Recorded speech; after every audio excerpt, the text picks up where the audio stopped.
বর্তমানে বাংলাদেশের ব্যবসা বাণিজ্যের কি অবস্থা? আমরা তো দেখেছি যে অনেক প্রতিষ্ঠান বন্ধ হয়ে গেছে, অনেক প্রতিষ্ঠানে আগুন লেগেছে, সবকিছু মিলিয়ে একটা মেসাকার অবস্থা। এটিও তো অর্থনীতির উপর নিশ্চয়ই অনেক বড় প্রভাব ফেলছে। অবশ্যই একটা বিরাট একটা অভিজ্ঞতা আমরা ফেস করতেছি এবং সামনেও মনে হয় করতে হবে। সেটা হলো যে আপনার বিজনেস যে পরিবেশ, সেই পরিবেশটা এখন আগে খারাপ ছিল, এখন মনে হইতেছে যে আরও খারাপের দিকে যাচ্ছে।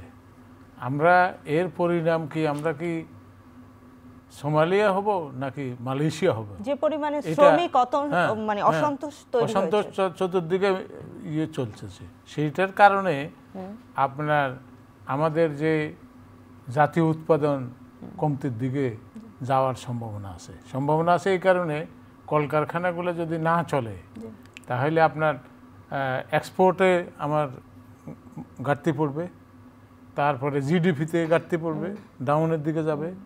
তারপরে আপনার ধরেন রিজার্ভে আমি যদি এক্সপোর্ট না করতে পারি তাহলে আমার যে রিজার্ভের টাকা এখানে বাড়বে না বাড়লে তখন আমি যে ফরেন কারেন্সি লোন আমার যেগুলো আছে প্রজেক্টের লোন, সেটা পরিশোধ করার জন্য দেখা যাবে যে ফ্লাকচুয়েশন করতেছে, আমাদের রিজার্ভ যেমন কমতেছে বাড়তেছে। এই বাড়া এবং কমা এটা একটা অস্থিতিশীল পরিস্থিতি। সেই অস্থিতিশীল পরিস্থিতিকে স্থিতিশীল করার জন্য ইকোনমিক এনভায়রনমেন্টটা, বিজনেস এনভায়রনমেন্টটা, তারপরে আবার এখন ধরুন জুলাইয়ের যে পরিবর্তনের পরে অনেক ব্যবসায়ী কিন্তু অনিশ্চয়তার মধ্যে আছে। কিছু লোক আছে অনিশ্চয়তার কারণে, তার নিজের প্রবলেমের কারণে। আবার কিছু লোক আছে রাষ্ট্রের যে প্রবলেম, সেই প্রবলেম আনম্যানেজেবল প্রবলেম যেগুলা, যেমন এখন ধরেন আপনার এখান দিয়ে রাস্তায় তেজগাঁতে আপনার যদি হঠাৎ করে একটা মব আসা দিল, রাস্তা বন্ধ হয়ে গেছে, তখন আপনার এখানে কলকারখানাগুলো আপনার বন্ধ হয়ে যাবে, ভয়ে বন্ধ হয়ে গেলে অফিস আদালতের লোক আসতে পারবে না। সার্ভিস ইন্ডাস্ট্রি বলেন, ম্যানুফ্যাকচারিং ইন্ডাস্ট্রি বলেন, অনলি এগ্রিকালচারটা এর বাইরে আছে।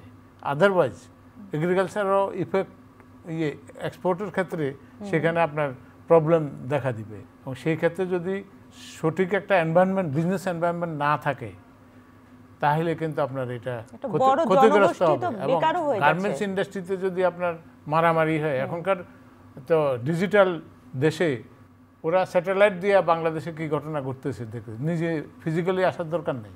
এটা তো আপনারা মিডিয়ার মধ্যে আছেন, আপনারা জানেন। সেই ক্ষেত্রে এগুলা যখন বাইরে দেখবে তখন একটা বায়ার আমাদের এখানে না আসে, সে ভিয়েতনামে চলে যাবে।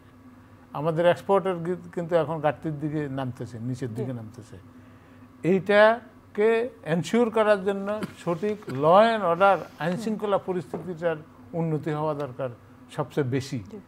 এবং যেই সমস্ত অস্ত্রপাতি লুটপাট হয়েছে এই চেঞ্জের মধ্য দিয়ে, এইখান থেকে এইগুলো উদ্ধার করা তাড়াতাড়ি দরকার। এবং কতগুলা হারাইছে সেগুলোকে যদি আপনি খুঁজে বাইর না করেন তাহলে, এবং যে সমস্ত ক্রিমিনাল জেল থেকে বাড়িয়ে গেছে উইদাউট পারমিশন, এমনি সেই বাইরে চলে এসছে ওই সময়, তো এই যে অভ্যুত্থানের সময়, এখন এদেরকে যদি আপনি আবার ওই জায়গার মধ্যে কাস্টডিতে না রাখেন তাহলে তো এরা দিবে। যেমন আপনার এই যে কয়দিন আগে ব্যাংক ডাকাতি, তারপরে এগুলো বাড়ার সম্ভাবনা আছে। এবং মানুষের জীবনে আপনি রাত্রেবেলা বাইরে বেন, এটা সিউরিটি নেই আপনার, এরা যদি সার্বিক নিরাপত্তা বিঘ্ন হওয়ার সম্ভাবনা আছে।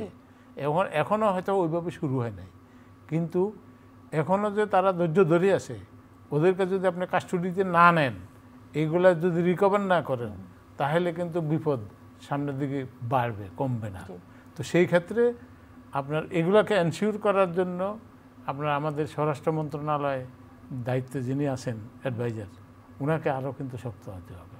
এবং এটা কিন্তু অলরেডি মানুষের মুখ দেওয়া বার হচ্ছে যে এটা কিন্তু সঠিকভাবে ম্যানেজড হচ্ছে না।